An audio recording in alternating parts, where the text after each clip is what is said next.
Welcome to Hidden Conversations.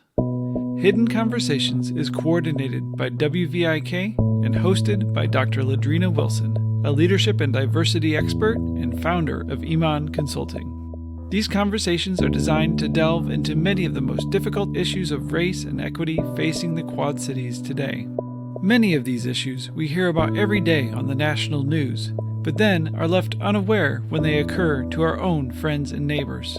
We hope that by hearing firsthand stories and statistics from experts based right here in the Quad Cities, we can break down the myth that these things only happen somewhere else, and in so doing, increase our empathy for those who literally live right next door. Thank you for joining us this evening. Here's Dr. LaDrina Wilson. Good evening. Good evening. I am so excited for tonight's conversation. It is Black History Month. I have a renewed sense of energy. Last month when we came together, my heart was very heavy, but I'm feeling good today, and I hope that you are as well. I think you'll find today's conversation to be quite entertaining, definitely informative, and we have a diverse group of perspectives that will be brought into the conversation. But as I usually do, I like to start off with kind of giving you a little bit of my experience as it relates to the topic. So today we're talking about just kind of the Black experience in the world of work. And so as I thought about what I wanted to share with you all today, I thought through some of the different moments that I've had across my career, and thinking about how I remember telling a friend at a certain point in my career, there's not a week where I'm not reminded at least multiple times in a week that I'm Black. Even if I wasn't thinking about it, other people have found a way to remind me. So I'll just share a brief story with you. I can remember starting a job, being super excited about starting the job. And as part of that job, I was invited to tour their various locations. And I think it was my second tour of a different location. And as I was at that location, I was introduced to some of the staff. And one of the individuals walked up to me and said, we're making chit chat, and said, "Did they hire you because you're Black?" And so at this point, I had been on the job for just a few days, maybe a week or so. And I remember feeling like, did that just happen? I was probably 24, 25 years old. And so maybe didn't have that quick wit and, comfort, I should say, of handling those types of things in the moment. And fortunately, there was a phenomenal woman that was with me right by my side, who was a coworker that I enjoyed working with over the time that we did have together. And she very quickly jumped in and made a comment like, did you ever think they hired her because of her qualifications, or because she's smart, because she's she just ran down a litany of all these things that were just positive things that she could say. But, as I think about the experience of being Black in the world of work, regardless of what your profession is, there's some things that transcend all areas and professions. And so today we're going to talk a little bit about being welcoming, being an inclusive workplace, as well as, some of the microaggressions that people might experience in their world of work. I later went on to have to interview for another position within that organization. And I remember, some time had passed, probably 7 or 8 years or so. And that individual who asked me, did they hire you because you're Black, was on the interview committee for another position that I was going for. And I remember feeling that same kind of gut check when I walked in the room. Even though we had worked through it, she had apologized, it still felt like, okay, what does that really mean? And so as you think about that, as I share that experience, I want you to think about, these are things that people are dealing with, that Black people are dealing with while they're doing their jobs, right? So it's kind of an expectation that we carry that load of whatever stereotypes or jokes or comments that people feel compelled to make, along with the stress of doing your job. So with that, I am going to invite in our guest for today. And I think you will find we have a really interesting group of folks that are going to be joining us today. And so I'm excited to introduce you just briefly to my new friends and some of my old friends from the community. So Dr. Chelsea Carter is coming to us from today, representing both HR, Fortune 500 Fortune 500 company experience, and what that means as a Black professional. And so I am so happy to have you as part of this conversation and the perspective that you bring. We got my good friend Randy Moore. And, I say my good friend, but also whether he realizes it or not, definitely a mentor, CEO for Iowa American Water. And we have one of the hardest working men that I know, Ashaun Thomas. This is one of my childhood friends, one of my childhood homies, I would say. And we've just kind of watched each other grow up. Ashaun represents today, he's an electrician in the apprenticeship program, I think, fourth, fifth year apprentice. He is a realtor licensed in Iowa, and he is also a barber. So I don't know anybody busier than Ashaun at this point, and a dedicated father at that too. So with that, we'll jump right into things. And I think I'm going to start off picking up from some of the themes that we've had in some of our other conversations. So over the course of the Hidden Conversations, for those people who are new to our series, and certainly for those who have been watching, a theme that has come out over and over again is the importance of representation and how having Black voices, Black experiences at the table is critically important, not only to like our trajectory as a people, but also to adding value to any organization. So I want to talk to you, each of you, a little bit, just briefly about what your experience has been as it relates to your career journey and representation. So I'm going to start off with Dr. Carter and work my way down. I may not be as deliberate in going down the list of asking everybody questions, but for this one, I think you all have such unique experiences. So it's really important to be able to give each of you a voice in that. So Dr. Carter, could you talk to us a little bit about your career journey and how representation has shown up? Yeah, no. So first of all, thank you for the invitation. Super excited to engage in the conversation this evening. And, as you were talking, I was thinking representation matters. And so I've had the opportunity to have I will say, an eclectic and interesting career. And I've moved a lot. So I've said I've had to reinvent myself a lot of times, depending on where I'm at.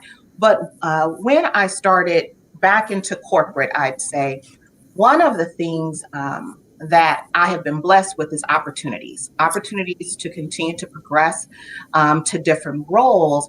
But what I know for sure is what you see on paper does not reflect the journey. It does not reflect that inner journey to get there. And, I highlight that because not seeing people that look like me, not seeing other women kind of in those roles, sometimes you just were going, is it possible?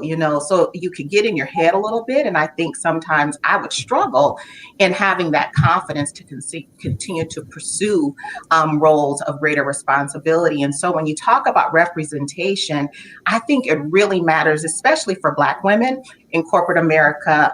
And so, as I think about what's my role now, and I'm still, on the journey, but I am extremely intentional about talking with and seeking out other Black women professionals. I mean, I'm inclusive of everyone, but I just recognize that was definitely something that I needed, I sought after, and so try to also do that for others. Yeah. So what is interesting to hear you say that, because as we were preparing for today's conversation, you guys don't get all the background stuff. You just get the invitation, right? So we just ask you to kind of show up. But there's a small team of us that work behind the scenes to try to kind of think through who are the right people to have at the table. And as we considered that, we had a really hard time making sure we found a Black woman with an HR background. And when we talk later about how biases play out, in interviewing processes or even at the point of application, it's interesting to think how representation affects that. I'm sorry, I got a little feedback, so I hope it's not too bad. When I'm talking, I'm gonna have to close my mouth a little bit to let you guys talk more. I'm gonna go to Randy next. Randy, you're a CEO, and we know that that representation is limited. Can you talk to us a little bit about your journey as it relates to representation and becoming a CEO? Sure, I'd love to, Dr. Wilson. First of all, thank you so much for giving me the opportunity to share my experience with others, and I look forward to the conversation tonight. But the topic of representation is extremely important. It's important on a couple of fronts. One, in that me as an individual, it's important for me to see people that are like me in places that I go. Unfortunately, in my industry, in the water and wastewater industry nationwide, there just aren't a lot of people of color that are involved in the industry. So for years, I've been in the industry for over 40 years. And for years, I would go places and get involved in things. And I was the only person of color in the room. And as I moved up into management, into leadership, I was the only person of color at the table. And statistically, in any venue or any set, if there aren't at least 30% of the people in the room that are like you or that are alike, the unlike person is going to struggle with opening up and with giving their opinions. And from a corporate perspective, that's a reason why good representation is important, because if you don't have good representation when you are sitting at the table, when you are making key decisions, you're not going to get everybody's input, and you'll miss out on some potential values, opportunities, if you haven't intentionally looked to diversify those that are sitting around the table. So my experience has been somewhat of a struggle, and you've heard the statement that says, it's lonely at the top. And it seemed like the higher up that I started going in management, the fewer people that I saw that were like me, until finally I had to get to a point to where that didn't matter.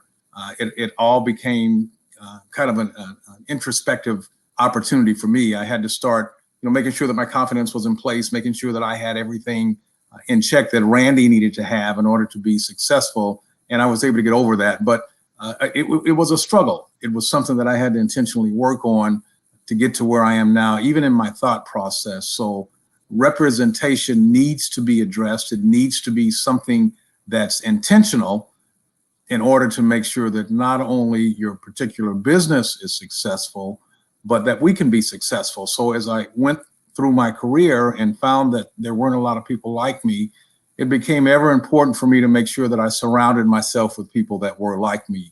And just as Dr. Carter has said, I've moved a lot of times. I've lived in 4 different states, 8 different cities, and over the past 40 years. And just as I started developing friendships and making relationships, I'd move, go somewhere else. So it was kind of difficult, but I had to do it intentionally. I had to do it on purpose. So again, back to the point, representation is key, and it's, I think, one of the key essential components of being successful. So thank you. That's all I've got to share.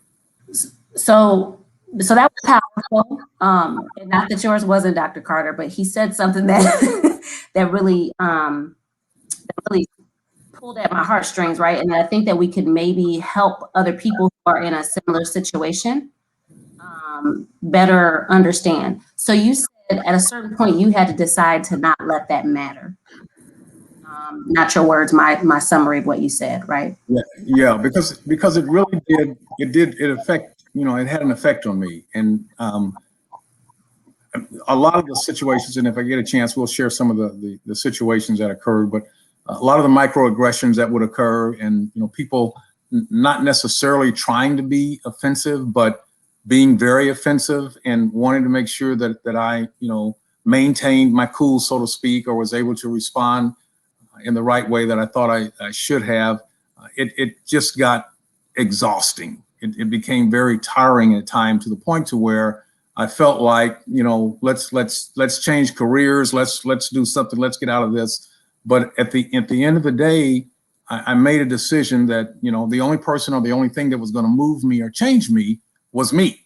I wasn't going to let another person, influence that, no matter who they were. So in order for me to, successfully live with that thought process, I had to work on Randy internally and learn how to do the let the water run off a duck's back. And then as I got deeper and as time went on, I finally gained, and I'll say I gained the boldness to start speaking up more and start speaking out. And when those little things would occur, let people know about it, and of course do it professionally and do it tactfully. Because earlier in my career, I wasn't a very professional or very tactful individual, so it was better for me to just keep my mouth shut. But as time went on and I learned a little more, I was able to respond and help people understand it. And in most cases, the people appreciated me saying something and speaking back, and it became a little different. And I laugh and joke now. I'm kind of at the point now in my career where that doesn't really bother me anymore. And if I hear something or I see something, I'm going to be one of the first ones to speak up and say something. Right. Well, what I hear you talking about is accessing kind of that self-determination to decide, in spite of these things, I'm still going to press on. And so I hope that, there are people who are listening to this conversation who can access. I hope that there are employers who are listening to this conversation that can help their employees access that and help their other employees be allies to usher people into that, or create an environment where people don't have to worry about it. Ashaun, so you do a lot of different things. And so can you talk to us a little bit about representation as it relates to your career, your various careers, and the things that you're involved in? Absolutely. I want to begin to thank you, Dr. Wilson, on the panel. Super excited. This is an awesome experience for me. And I want to talk more on my electrical career because as I am a licensed barber, and there's a lot of us in here, or I'm at an all-black shop. But as far as in my electrical career, I kind of want to touch on like what my father had brought to me. I've been doing electrical work for about 10 years. I started 10 years ago. I was union for 4 or 5 years. I kind of got away from it. But as far as when I first started the apprenticeship, I was the only black guy in my whole class. And when I say class, is breaking down into years. So my personal class may have 30 students in it, but the whole apprenticeship over the 5 years would just average out for 30 kids is maybe 150 people in there. Out of the 150 people, is one, it's me. And with being the first year, again, it's a 5-year apprenticeship. It kind of weighs on you, kind of like how Randy was speaking, because you work all day and it's just you. And then we also go to class in the evenings and it's just me, or it just gets difficult with asking questions or people that relate to me. And I just kind of feel like a lot of times I had to be strong and represent myself in a strong manner because it's just me. And so I feel like I had to work a little harder or put a little more effort, or just to let them know that I'm here and I can do the same thing that the next man can do. So the representation, what I was kind of straight away, but like my father said, I was in it for 5 years. I got away. I became barbering for a couple years, but then I just recently went back the last 3 years. So it's a 10-year span. But over the 10 years, for me being the only black guy year one, to me coming back again in 2018, I'm still the only black guy in my class. And so, like he said, if you think about it, Ashaun, this is a 10-year span where there's not too many more black people in your field. As in joining in over the years or even continuing on.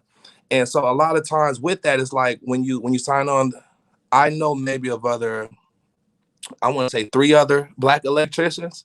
And again, we have a full union with over 1,000 members, I would say. And I know less than a handful.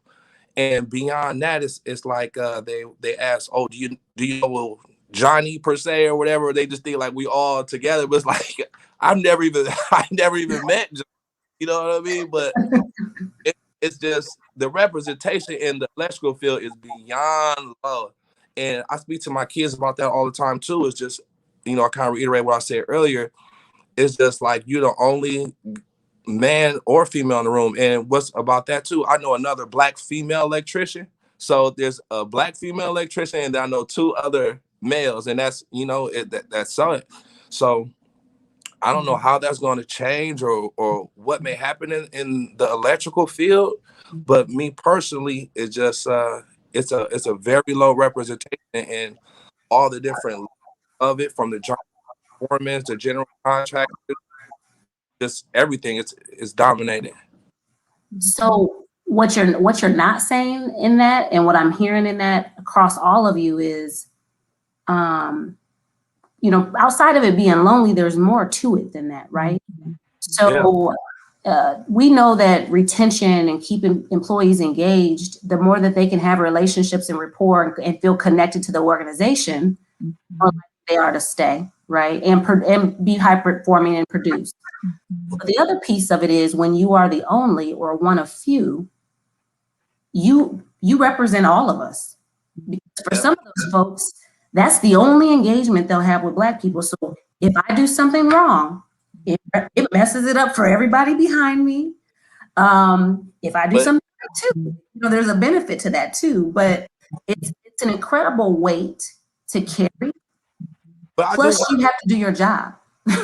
Like with me though, with that being said, I try, just like how Randy said, I myself with pride, or it's a confidence that I have to carry myself with, because I am the only one, and so it's like with that, I feel like I can't, I'm not that I can represent for us, but I'm one of the that's handling this business. Like you can't put me in a box or say that I'm this or that, because as a people, I believe like we're very strong and determined, smart. So I totally understand what you're getting.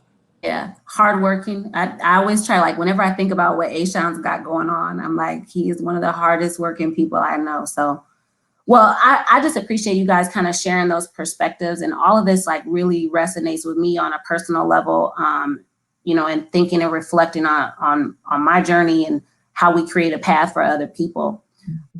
Something we talked about a little bit offline as we prepare for this conversation is thinking about the Black experience in its totality, what it means to be Black in work, what it means to be Black in our culture, and how it affects our workplace. So one of the things I wanted to talk to you guys a little bit about was code switching. That's something that's come up. And, so for those who don't know that are listening, I'll give you an example. There was a recent, like a press conference last month, and the mayor of Baltimore is a younger guy. He's a younger Black dude. His name is Brandon Scott, about 36 years old. So you see this mayor. I don't know. Did you guys see the clip? Did you ever see a video of it? Well, he's got this big, beautiful afro, right? And he's up giving his press conference in very like a formal kind of environment. And in the middle of him giving his COVID update to the city and all these representatives in the media, there's a guy in the background, and his name was Dwayne Davis. He's kind of heckling him, upset about the COVID restrictions or something to that effect. You can't hear all of what this guy is saying. But the mayor switched up in the middle of his very formal speech. He was like, "Shorty, pull your mask up. Shorty, pull your mask up." So the guy who was heckling him was taking his mask down to talk, right? And so he gained the attention of a lot of Black folks, particularly Black Twitter, right? About him code switching. And so what we mean by that is going from a very, very maybe formal type of diction to like our Black vernacular, right? Where we speak less formal, I would say. So what I want to know for you guys, as you think about your experience in the world of work and how you engage with people, what are your thoughts on code switching, and is it necessary? Do you see it as a tool or a resource in the work that you've done, or is it something you do? And I don't know who wants to tackle that one first. I mean, I'll go. I think like even with me, I'm gonna touch a lot on my electrical career, because I would say when I first started in my electrical career, on site or around my co-employees is way more formal, or, like walking on eggshells. I felt, again, I was in my, I'm 37 now. So when I first started, I was like 22, and I ain't gonna say intimidating, but it's just weird being around people that has nothing to do with my culture. So, I try and be formal, be on point. More recently, when I've come back, like I'm 30, I'm a grown man, and I don't stand for nothing. I don't stand for it. So I wouldn't say I talk different, but I just make sure I talk firm. I'm clear, but I'm not code switching or anything like that. But it's just I feel like I'm more confident and comfortable in myself, to where however I speak, you're gonna take it, or not say you're gonna take it, but this is me. This is, I'm a strong Black man, and a lot of times I feel like it may be a little intimidating to them now, because I understand code switching or what you're coming from, but I don't have no time for that. Like, I'm me all the time. Right, right. How about you? How about Randy? You look like you're ready to jump in on this one. Yeah. No. I wanted to hear what others have to say. I mean, and it's I get it. I understand it. I remember years ago, I hadn't been in the industry for maybe not even 10 years, and I had a white coworker came up to me and he said, "Boy, I'm really glad that I'm not black." And I kind of looked at him, and response at that time, kind of young again, and not didn't have the wit that I've gained with my years, but I just looked at him and said, "Well, I'm equally as glad that I'm not white." Mm-hmm. And walked away. And as I sat with another coworker who happened to be white, I asked him, "What was it all about? Where did that come from?" And then he said that this particular individual that made the comment, he was uncomfortable because he didn't understand what you were saying. And I was just having a regular conversation, but I wasn't code switching. I mean, I was talking and they looked at me kind of weird and, as they typically do. And it spoke a subtle message to me. And as my career has went on, I kind of learned, I kind of watched. And those of us that didn't code switch, seem to be put in a different group. It's unfortunate. It's not right. I don't agree with it. I hate that we even have to consider doing it. Mm-hmm. Some things change, and I'm talking about my experience now, just me alone. But until some things change, it's those that aren't willing. And I'm going to say this, and I know you all are going to get what I'm saying, and I don't know if the listeners will understand this or not. But those that aren't willing to play the game, kind of get put in a different group. And like Ashaun, at some point you get tired of playing the game, and code switching is part of the game. Mm-hmm. Now, certain venues where, I may have to be up and I may have to present, and I want to certainly be articulate, and I want to be understood and all of that. And but when I'm with, my friends, or I'm not in the boardroom, or I'm not presenting, I want to be Randy. And when it comes out with black vernacular, that's the way it is, because I've been black all my whole life. That's really what I know. But unfortunately, and I really want to stress that it's not something that I like, or that unfortunately, there are times where I have to do that in order to get the attention or to get into, and there may be others that disagree, and that's fine. But I've had to deal with that. I'm sorry, Randy, to cut you off, but my thing is like this: like, why is it considered code switching? Because you articulate and you talking. Like, I think where I'm kind of like with me, okay. What I want to say is the way you speak is it's articulate and it's fine. There's nothing wrong with that.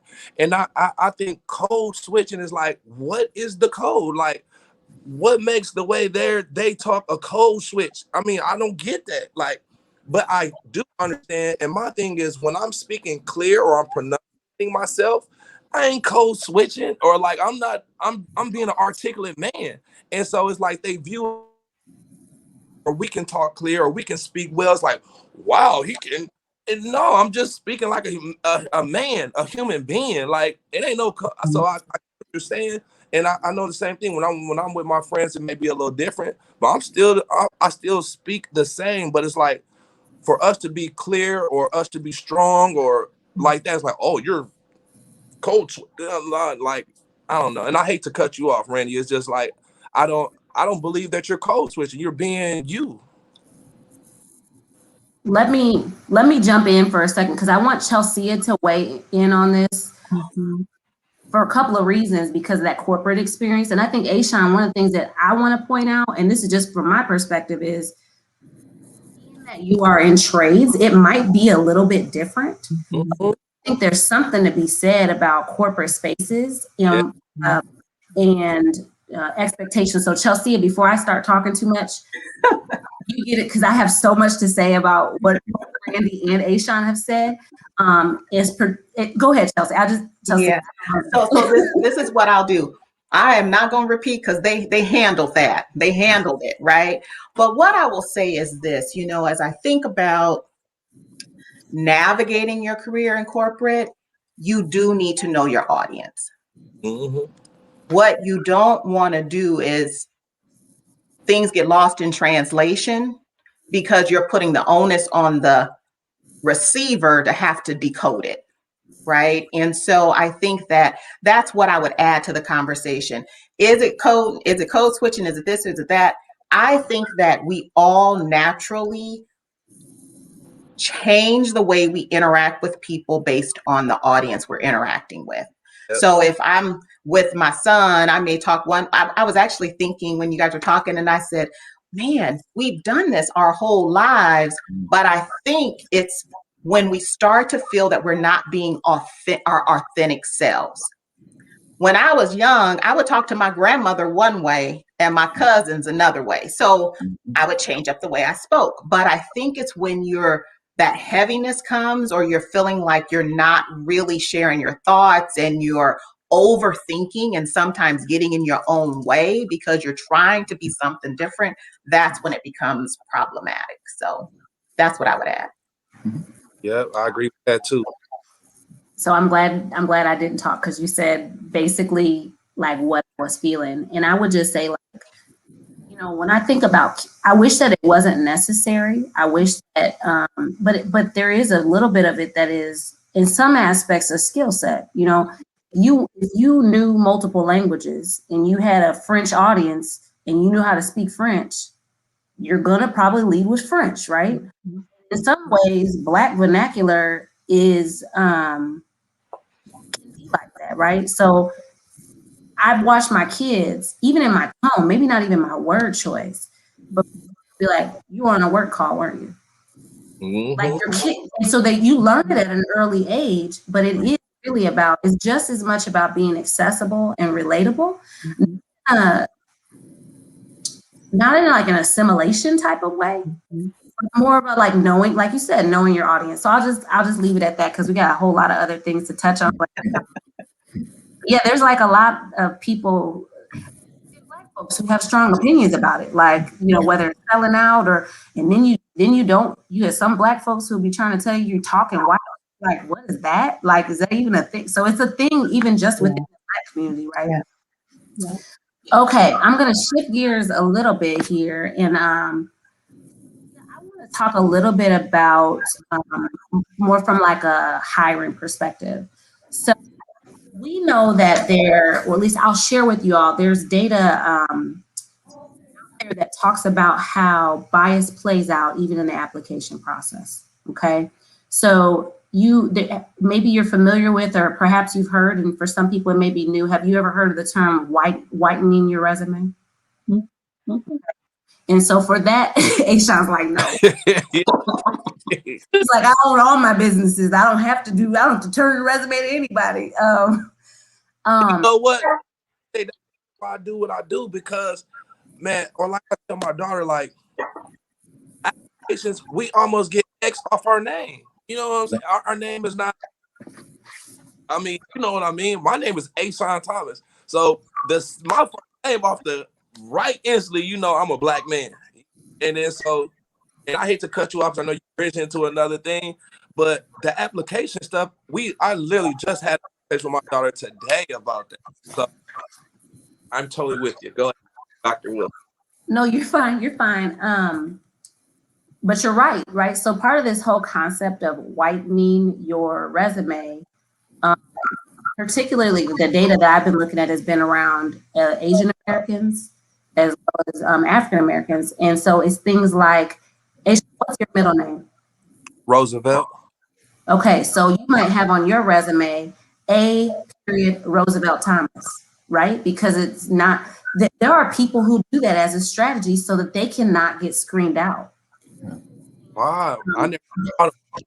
Yeah, it's a real thing. There are also people who will do things like, for example, they'll debate whether or not, if they went to college and they participated in a Black student union, they'll debate whether or not to include that. on the resume, or maybe they were part of an organization that's the future African American leaders, and they just might say they might have led it. They could have been the vice president of it, and they'll just put it on their president of the future leaders organization. You know, they deliberately do things to not root, right? Because, and what they found was in this study that was published in the Administrative Science Quarterly is that for Black folks, they were almost 2.5 times more likely to get called for an interview if they participated in this. Okay, so they did this through like a process called resume auditing. So they sent out the resumes. They went. So it was a scientific approach. And if I need to, maybe when this is over, I can go back into the comments and add a link to the study so that the listeners, as well as you guys, if you want to go back and look at it. But it was out of the Harvard School Business School publication. But this practice around our names and some of our cultural experiences and how they impact us in the workplace or in workplace opportunities. So Chelsea, I wanted to hear from you, you know, what your thoughts are on that, what your experience is with that, maybe not personally, but even from an HR perspective. Mm-hmm. Yeah, no, it's a thing. I think we'll just start there. And I think the reason I say that so quickly is at the end of the day, people are human and they relate to what is familiar to them. So if you see a Stephanie, if you see John, Randy, you've probably been okay, right?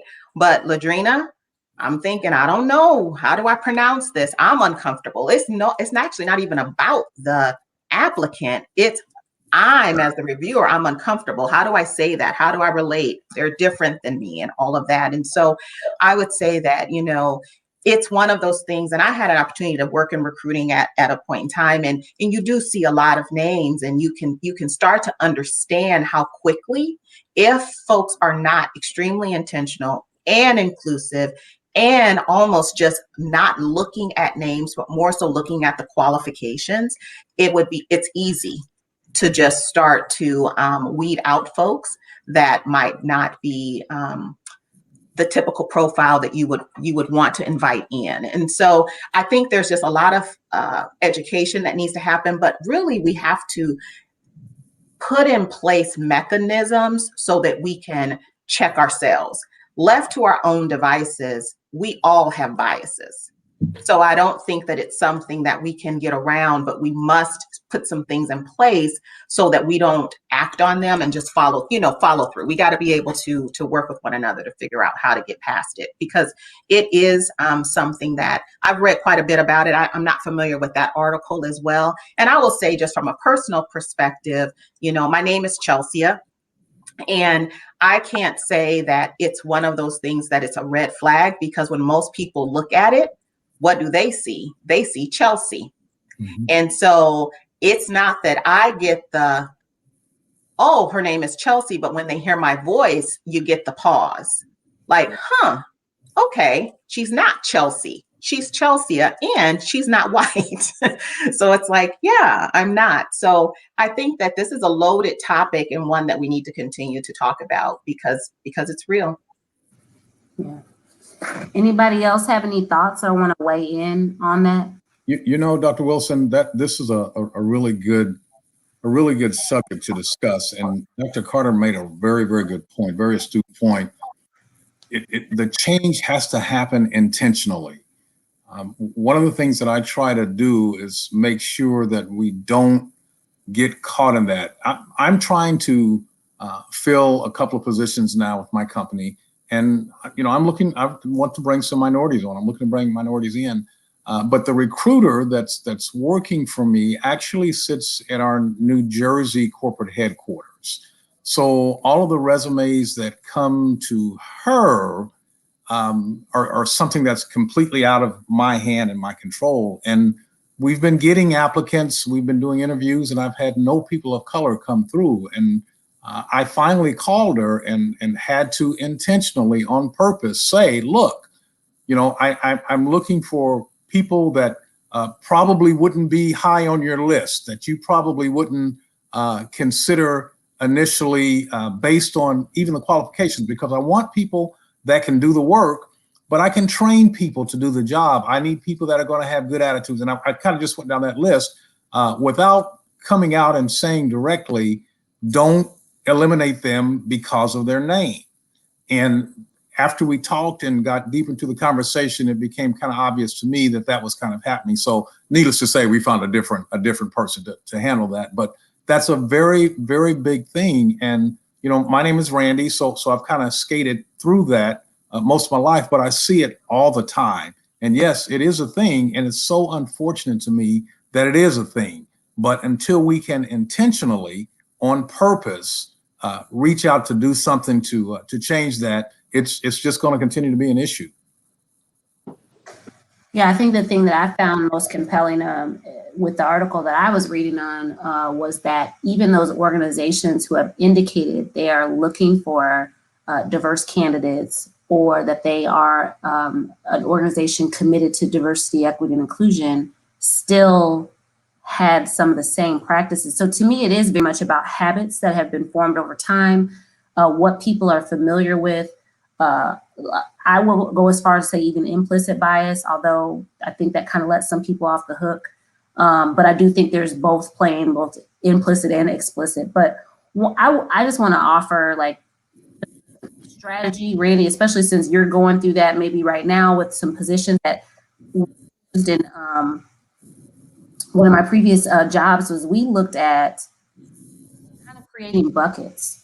And I found it to be very helpful where we had a bucket of like your usual suspects, right? So maybe in higher ed, it's a little bit different, right? Because it's like credentials, years of experience, seniority, and then you just kind of perpetually get the same candidate over and over and over again. But when we adapted a model that looked at buckets, it was like, okay, we'll take 2 or 3 of the usual suspects, but not more than that. And then you may get, we had a category that we had that was like a diamond in the rough. Literally, we were saying, we want 1 or 2 people that have interesting experiences. Maybe they don't exactly meet, but they have an interesting experience that could bring a different perspective to the organization.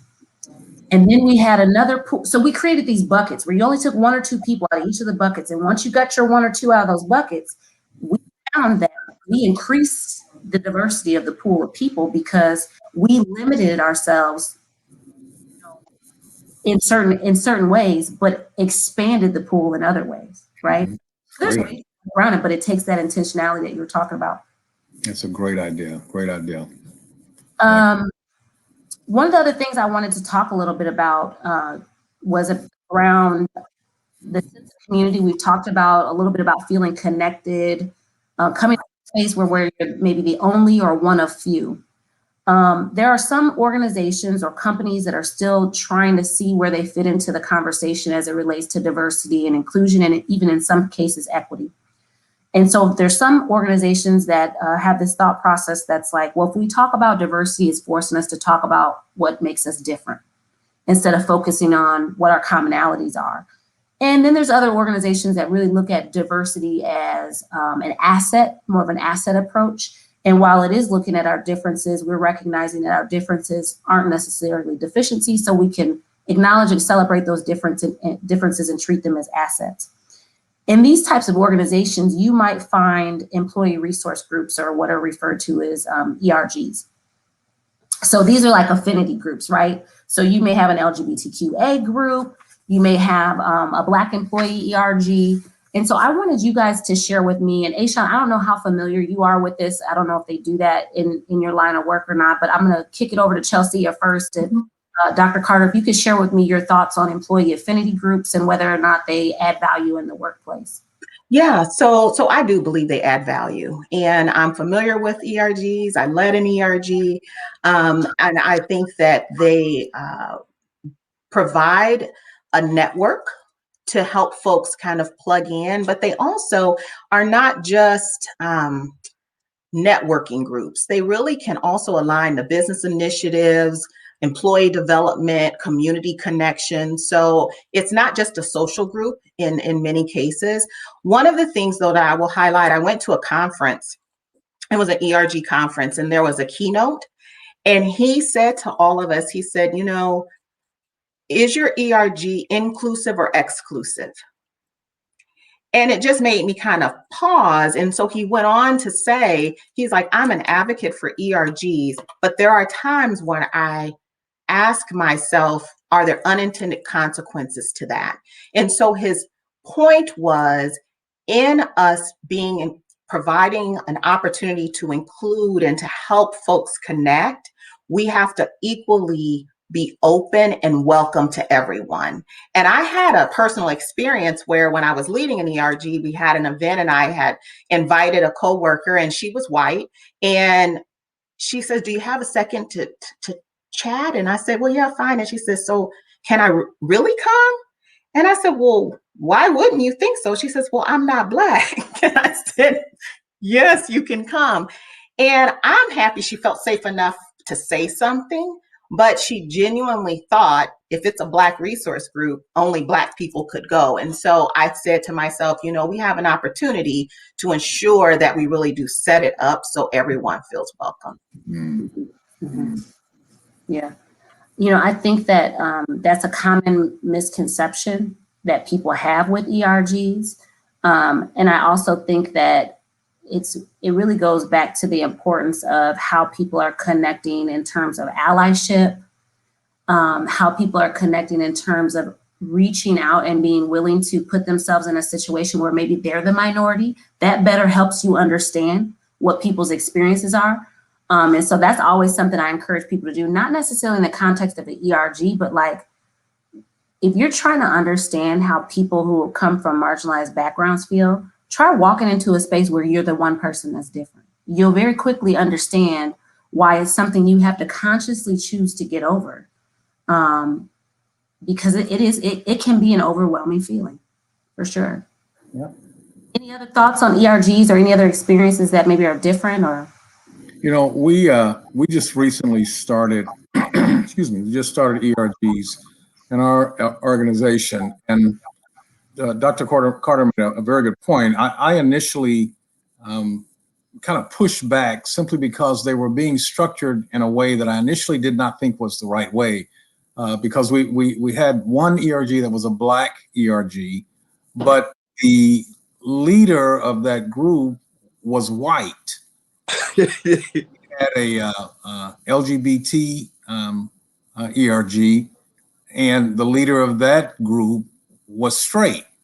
And I didn't quite understand the motive behind it until I looked at it from a different perspective of the all-inclusive component. And what it spoke to me was allowing people, just exactly like Dr. Wilson just said, that want to learn, they want to stretch themselves, they really want to know what it's like. Well, if you really want to know, if you really want to understand, I'm going to throw you into the situation, or put you in the situation where you are the only one. You are the only one, and then over a period of time, you'll understand and you'll learn. So I think as a result of that, those individuals that were fortunate enough to be placed in those leadership roles have learned a tremendous amount of things that they would not have, and they would have never been exposed to. So all in all, I think the inclusion piece is the most important part of even having the ERGs. Now, they are good. I mean, you know, you're in an industry or you're in an organization where there aren't very many people like you. For people that are like you to come together, that's always a plus. But at the end of the day, it's a good thing for the company and good thing for those that want to learn and want to be a part of, but they're not. Randy, we just had a question come in from the Facebook Live while you were talking, and it's not exactly related, but we want to make sure we take it just to honor that question that's coming in. And I know that they were not part of the subject area, but as a teacher, I'd like to know how you felt in middle school or high school. I believe we limit our minorities. What was the last line, LaDrina? I believe we limit our minorities is what it said. If you guys don't mind, maybe I'll jump in on this one because I grew up going to school here. Ashaun, you might have something to reflect on this as well. I didn't have my first Black teacher until I got to college. And of course, my mom is a Black educator, right? So, you know, that of course was my teacher at home, but in the classroom, I didn't have those examples in that way. I was fortunate because I was in a situation, I was introduced to this kind of thought process or phenomenon at a conference I was at in Durham, North Carolina, the Exceptional Negro. So I was in a talented and gifted program, but I was the only Black person. And so I probably got to speak up and got more opportunities to be engaged because you become kind of tokenized. I also recognize that as a student, when I wasn't speaking, when negative things happened too, like, so if the person next to me was talking, I would get credit for that. Like, so if somebody was talking out of turn, it was like, LaDrina, be quiet. It wasn't me. Or maybe, you know, Sarah was talking to me a whole bunch, had been going on for quite some time, and I finally answer and reply back. It's like, LaDrina, be quiet.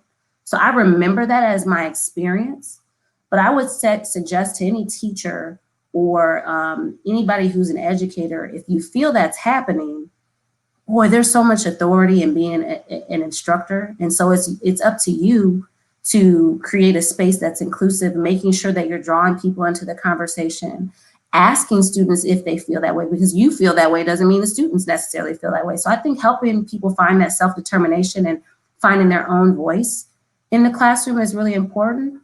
I think your curriculum as a teacher, of course, there's certain pacing guides that you're given. There's certain content that you have to cover, but certainly you have the flexibility and agency to add additional supplemental materials that are reflective of other cultures, other races.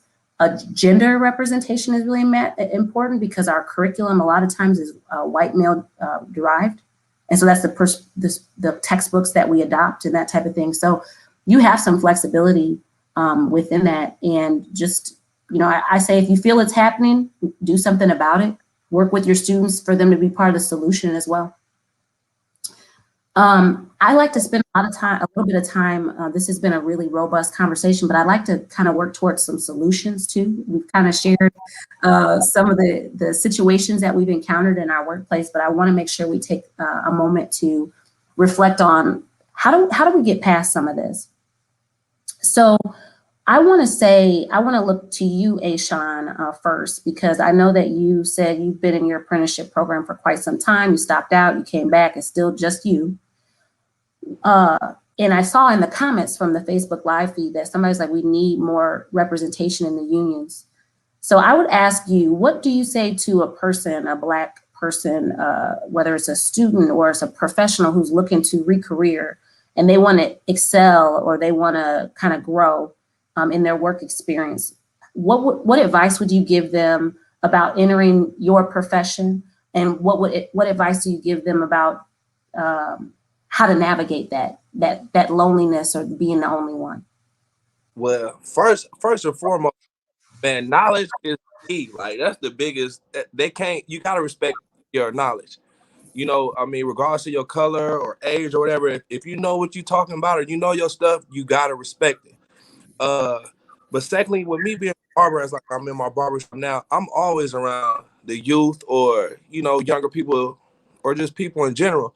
And I always tell people about the union or or not just electrical union, the trades period. And I know just the other day I was in the gym and I was speaking to a young Hispanic male, and he was 18. And it's just about telling him the options that he has as an 18-year-old. I know a lot of times we say college or go to college, or that may be the option, but that's not the option for everybody. And I know just by me being skilled or me developing the skills that I have, it makes me more confident. I'm not really too lenient on a company, you know, because I've developed the knowledge to where I can handle that without them, you know. So my whole thing is just telling people to believe in yourself, in knowledge. Or like, even I know I'm just starting with real estate, it's just like I just dove in. I didn't know anything, or I don't know anyone, but I know I can read a book, you know, or I can learn. And I feel as if I know I'm multifaceted because I feel as if I sit down, I read, I learn something, you can't take that away from me. Or while I'm working, you can get laid off. You can't lay my brain off. So when you go into these situations, or if you feel that you are alone, my backbone or my strength is my brain. Like when I'm on a site, yeah, I'm the smartest black dude you ever ran into, or I'm the most pronunciating, articulate black guy you ever seen, or you didn't know black people raise their kids, or I always talk about my father because they'd be like, you you know your dad? Yes, I know him. And so it's just the fact of me, I really, really pride myself on being smart. Like, I don't care if I'm the only guy in the room, only black guy in the room. I might be the smartest man in the room, though. And beyond that, you can't stop me. And so a lot of times, or like I just said just the other day, I was speaking to a young Hispanic male, and he's like, I work at Happy Joe's. And I'm like, you okay? What you need to do is go find you a book or find something that you like. You educate yourself, and you still have time, and you can be whatever you want to be. They can't stop me just because I'm black. You know what I mean? Or that's just a wall, man. You could climb that wall with knowledge and just being confident in yourself and your brain. I really, really, I'm a knowledge. Brain is our biggest piece. They can't take it from you. I really like, and you can see, I don't know if you guys can see the comments too. You can't lay my brain off.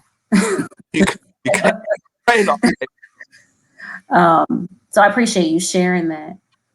For those of you, Dr. Carter and Randy, maybe I'll lean on you two for reflecting on this one. Ashaun made a comment about someone's like, oh, your dad, that kind of thing. I shared my story as we opened up, but I can also remember making reference to one of my children and I don't know if I had to go pick her up, or I don't know exactly what happened, but one of my coworkers said to me something about your baby daddy. And at that point, I had probably been married 4 or 5 years. And so these are microaggressions. I'm not a hypersensitive person. These are little digs that people are getting in. Sometimes they think they're jokes or whatever the case may be. But I share that because, Ashaun, somebody saying, oh, your dad. I mean, to me, that's disrespectful. But these are the microaggressions that we deal with on top of trying to be the smartest or being the smartest and representing everybody from that particular culture. But I say all that to say this, as you look at your profession, Dr. Carter and Randy, Mr. Moore, and you look at your roles and responsibilities, what would you say to an employer would be the one thing that needs to change in a workplace so that you could know that your employees, including your Black employees and other marginalized populations, feel connected to the organization and have a sense of belonging within the organization? I'll start with you, Dr. Carter, and we'll wrap up with Randy. Yeah, that's a good question. And I think it's multifaceted. So it would be easy to say, you have different activities to bring them on board. But I think collectively, companies need to decide a couple things. One is, what do we really think about diversity, equity, and inclusion? Is it going to be something that we talk about, or is it going to be a fabric of how we operate? Is it going to be integrated into, how we interact with people every day? Because if that is really a part of the fabric of the organization, then the rest of it will just kind of naturally occur. And so, as I think about those that are coming into corporate and what can companies do, I do believe that there has to be intentionality. Oftentimes, once folks accept the job, there's like this hype, and then there's like a crash, because it's like, all right, I'm in the door, and the companies go, you're here, now get to work, But I think that there is a lot of opportunity for many companies to be able to say, how do we really want to onboard, bring on new talent, and focus concurrently on their job responsibilities and their network and helping them navigate things. And that's something that I will say, I can speak personally. I share with folks, I'm like, all work is done through relationships. Coming into the world, coming into the job, putting your head down, thinking that's going to get you to the next role. Yeah, that's not going to work. You're going to need to get your work done. Like Ashaun said, you need to be sharp, but you also have to understand and work with and learn and build relationships with those around you so that you can, one, you got to get your work done, but two, it really helps you understand what the culture is in that company. And so I think that you don't know that until you're in it.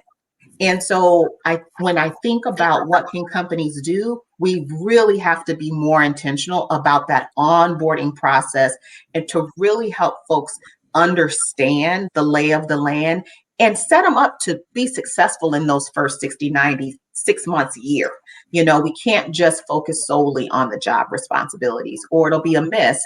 But I also want to say there's some responsibility for the employee, right? So if we have opportunities, let's say we have ERGs, a manager says, hey, you should go and talk with these different people. It may make you uncomfortable, but that's part of it. And so really trying to help them feel comfortable to move forward to engage with maybe folks that they've never met. Yeah. So, one thing you said that really stands out to me, and Randy, I didn't forget about you. I'm gonna come back to you.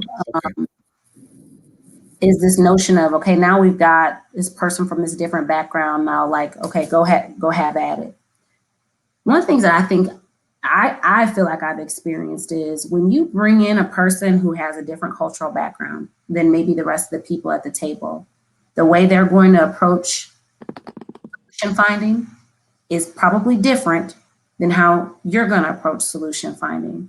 And so I think a lot of times companies or organizations are looking for people to come in and they want diversity, but they don't want the tension that comes with that, because I'm going to approach this problem and solution differently than you. Doesn't mean I'm a threat to you. Doesn't mean you're wrong. It just means over time, we have to figure this thing out. Mm-hmm.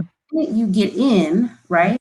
And you're in this white space, and you have maybe it's not even a dissenting view, right? Just a different perspective. Exactly. And it's taken as dissent or disrupted. Mm-hmm. And so I think organizations need to do the self-work too of recognizing, when I say as an organization, I want to be diverse, I want to be inclusive, there's also tension that's going to come with that. Yes. And then and it takes time. It doesn't happen overnight. And you're right, there is responsibility on the employee. Absolutely. Just like Randy, you have to decide what goes off my back. Everything is not going to be a battle. Mm-hmm. But the organization also has to have their battle gear on and be ready to take on those challenges. And so I'm going to just say, LaDrina, you articulated that so much better when that was my tee up. And that was really what I was thinking, is that embracing diversity, really trying to promote and live inclusion isn't easy. It's not the easiest thing to do. And so I think that what you just shared was really kind of where I was starting and what I was thinking about. And it's with companies, is there an environment where if you're all in, you're going to have to recognize that there might be some differing views, and then how do you handle that, and how do you create psychological safety so that that's okay and it's valued? Yep, absolutely. Mm-hmm. So, Mr. Moore, what are your thoughts? What's one thing that you would maybe invite an organization or a company to do differently to ensure that sense of belonging? Well, I appreciate the opportunity to respond, but before I do, I just got to say my hat is off, and I clench my heart with respect for Ashaun. Because how he articulated a few minutes ago, talks about what he's doing, his heart, his sentiment. I respect that highly. And, I'll say this, he's atypical. The reality of the deal is you don't find a lot of men, black or white, that have the drive and the intestinal fortitude that he has. So I wanted to certainly applaud him for that. But to reach out to respond to your question, I think in order to make the change, to paraphrase something that Dr. Martin Luther King said, you can legislate behavior, but you can't legislate morality. And at the end of the day, until a person believes in his or her heart that there's a reason why, you won't see the change. And I like to think with corporations, with organizations, you want to start at the top. You want to start with the board, if there is a board involved. You want to start with the CEO, with the president, whoever the leadership is. And that person has got to understand why. Why should I be concerned about diversity? Why? I mean, last year, hypothetically, the company may have made millions of dollars last year, and diversity wasn't even on my list at all. It wasn't even in my thinking point. So why would I stop now and worry and concern myself about that? Until we can get a compelling message that's going to impact, the fact of embracing and going down diversity has an impact on businesses' bottom lines. Fortune 500s that have diversity plans and strategies in place, they're making, I think the last statistics that I saw was somewhere between 35 and 40% more than organizations that don't. I mean, those types of things, companies got to understand that there is an economic value in having a diversity program in place. Then the next thing that has to happen is exactly like Dr. Carter said, we are relational people. We just are. So relationships have got to be built, and they've got to be grown, and it doesn't happen overnight. It doesn't happen by you, leader, not getting involved. If you want to make sure that all of your team, all of your organization feel a part of, just go out and talk, have a conversation, and it doesn't have to be about the matter at hand. Go ahead and find out how the kids are, find out how the family is, find out, talk about things, and you'll see that as time goes on, that relationship piece will build the confidence in a lot of your employees, and they'll feel more part of the game. Thank you for that insight. So diversity and inclusion starts from the top down, is what I hear you saying. Exactly. And it affects your bottom line. So, well, I have to tell you, this is not a judgment on any of the other 4 or 5 of these I have done. I probably could carry on with you guys for a whole nother hour, because we didn't talk about ethnic hair in the workplace. I have a story for you too. You do? Share it. Tell me your story. Really? Yeah. Tell me it. Imagine this, sitting in a conference room at a table, having a conversation with a colleague, and you're just doing your everyday activity, and you see someone walking from your left, but you're not thinking anything of it because the door is behind you. And before you know it, their hand is in your hair, and they pull it back and go, "Oh my gosh." And Wow. what is this? Wait, this happened at work? This happened at work. Unbelievable. What is this? And I say, hair product. Oh my gosh. And I sat. What do you say? What do you do? You can't say, well, okay. My initial response is, what I would say would probably result in me getting disciplined, not that other person. Yeah. Personal space, right? Right. Yeah. And the whole hair touching thing is Man, that's all. it's weird. That's all the time, man. Like me, People touch your dreads. I got long dreadlocks. My hair braided right now, but they love to touch. Like they just want to touch. So and you're at work. That's the crazy part about it. And the only thing that I would maybe compare it to, and the gentleman on the call may not understand this, was when I was pregnant.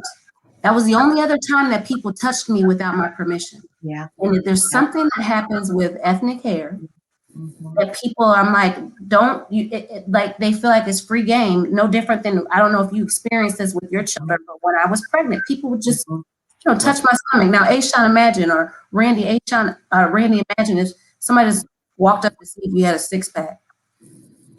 That's what touching hair is like. It's like randomly touching somebody's body just because you're curious. Yeah. Such a huge violation, right? But it happens all the time. Adults are doing this to other adults. It's the most important part. So anyway, I won't I don't have to imagine that because I experienced that as a younger person, not at work, but I know what you're talking about. Yeah. But think about what society has said to that person who just up and out of just grabs your hair. For me to do that, I don't touch my wife's hair.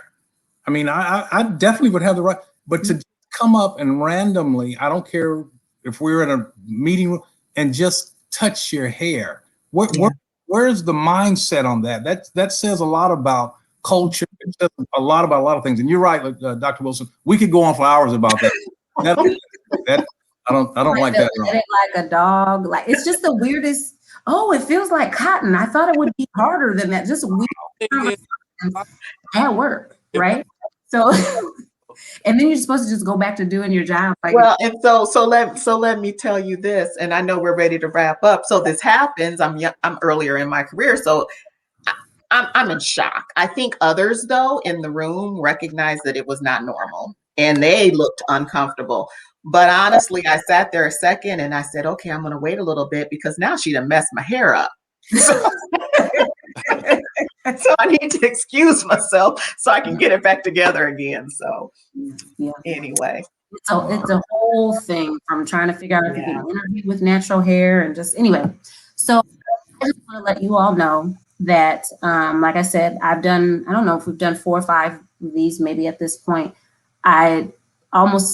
This is my favorite one in a different way. I mean, I was biased towards the education one, right? Because I'm a lifelong educator, but you guys have been a pleasure to work with. I have a childhood friend here with me.